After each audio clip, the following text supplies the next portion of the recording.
A very good afternoon.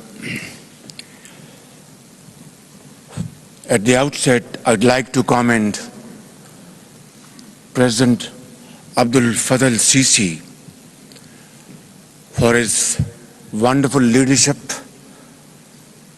hospitality in hosting this COP27 and the World Leaders Summit.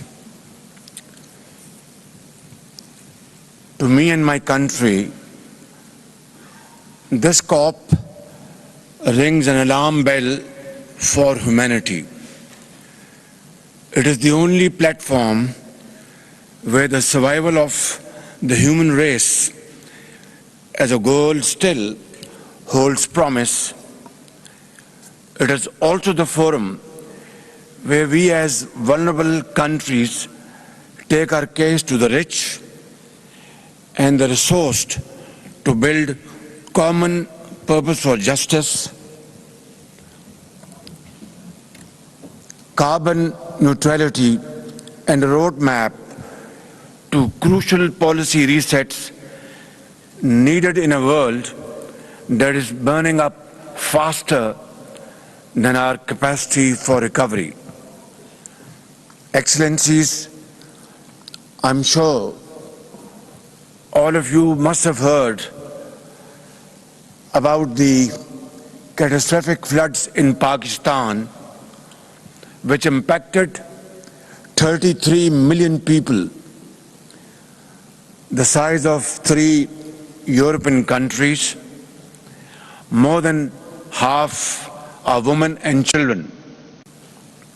Despite 7 times the average of extreme rain in the south, we struggled on as raging torrents from our melting glaciers in the north ripped out over 8,000 kilometers of metal roads, damaged more than 3,000 kilometers of railway track, and washed away standing crop on 4 million acres, and ravaged all the 4 nook and corners of Pakistan. An estimate of damage and loss has exceeded $30 billion. And this all happened despite our very low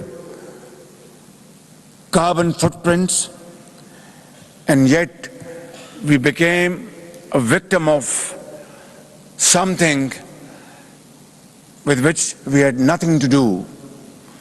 And of course, it was a man-made disaster. Mr. President, the priorities of Pakistan have never been clearer. First, the global goal on adaptation needs to be prioritized, both in terms of financing and timelines. We are yet to see the promised half and half balance in adaptation and mitigation finance. The current financing gap is too high to sustain any real recovery needs of those on the front lines of climate catastrophe. Second, loss and damage needs to be part of the core agenda of COP27 to meet the pressing humanitarian needs of those that are trapped in a crisis of public financing fueled by debt and yet have to fund climate disasters on their own. This is simply unjust and unfair, to say the least. Third, Mr. President, climate finance must be clearly defined as new, additional and sustained resources with a transparent mechanism that meets the needs of developing and vulnerable countries with the speed and scale that is required. There should now be total clarity on what actually counts as climate transfer and what counts as development finance, for instance, as they often overlap. Excellencies, we have been talking for years, but have failed to even agree on the basics. Pledges made at the Copenhagen COP15 in 2009 for mobilizing $100 billion per annum by 2020 have still not been realized. They need to be enhanced given the increased frequency and intensity of climate extreme events. Fourth, a global climate risk index of all parties of the UNFCCC must be created under the auspices of the UN system. Projects from the most vulnerable countries on this index must get prioritized and speedy approvals for climate finance. And finally, mitigation ambition needs to be revived in a clear burden share formula. The promise of common but differentiated responsibilities must be respected as we race towards a much higher trajectory of warming than defined in the Paris Agreement. Pakistan's 2030 ambition in the indices are already higher than many countries, but we understand our responsibilities as we move towards a net zero plan once we recover. Excellencies, unless there is a transformational shift in the flow of capacities, finance and technology that reverses the pyramid of climate capital, the bargain between the North and the South will not work. I want to share something with you.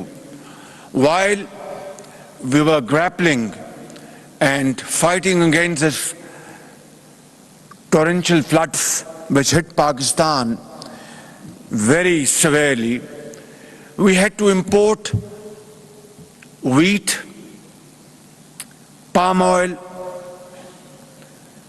and of course, very expensive oil and gas, spending around about $32 billion to finance its import.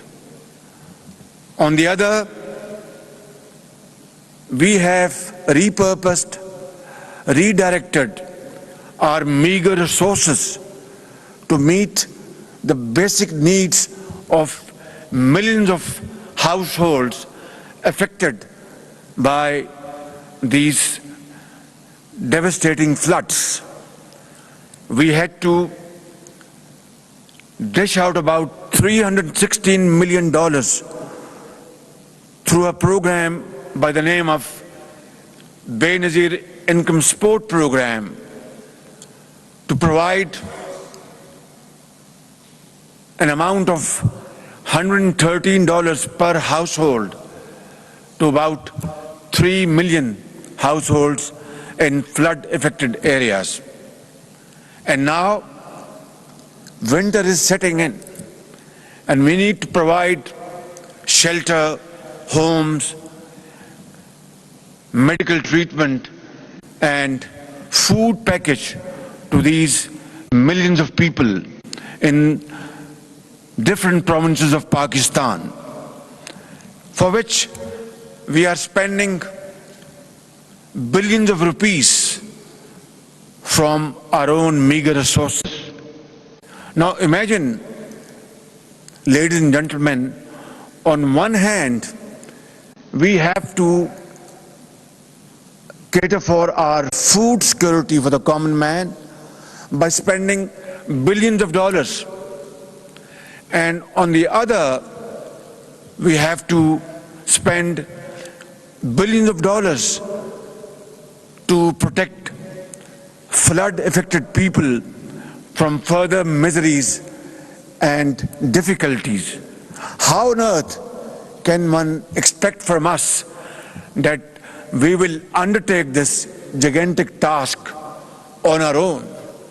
Of course, we are thankful to international community for helping us in this difficult time, coming to our rescue through donations and through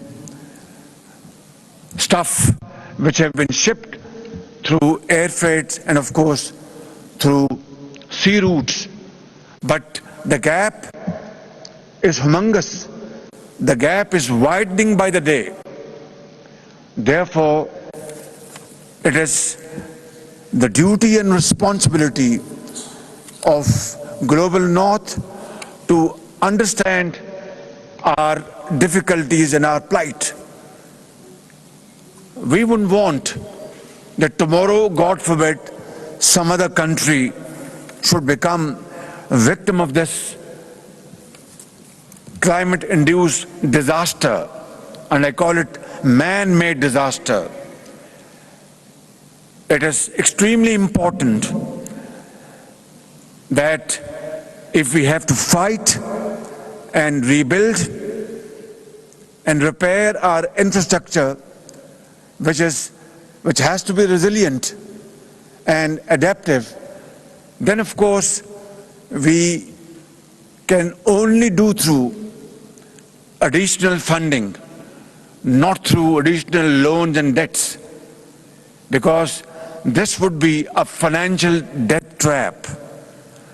I hope this conference will not only listen to this message loud and clear, but convey this to all who have the power and financial muscle to change the course of history loud and clear.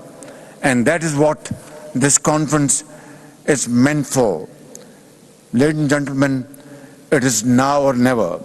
For us, there is indeed no planet B. I thank you for your patience. God bless you. Thank you. वज़ीर-ए-आज़म मोहम्मद शहबाज शरीफ COP27 में पाकिस्तान का मौक़िफ़ पेश कर रहे थे। अपने खिताब में वज़ीर-ए-आज़म मोहम्मद शहबाज शरीफ ने कहा कि COP27 फोरम इंसानियत की आवाज़ बनकर उभरा है। उन्होंने मिस्र के सदर अब्दुल फताह अल-सीसी को मुबारकबाद पेश की। वज़ीर-ए-आज़म मोहम्मद शहबाज शरीफ ने पाकिस्तान में सैलाब से होने वाले नुकसानात के हवाले से फोरम को आगाह किया। साथ ही साथ वज़ीर-ए-आज़म मोहम्मद शहबाज शरीफ कहते हैं कि तवील अरसे से हम इस बहस को जारी रखे हुए हैं, ताहम इसके ठोस नताइज बरामद नहीं हो रहे।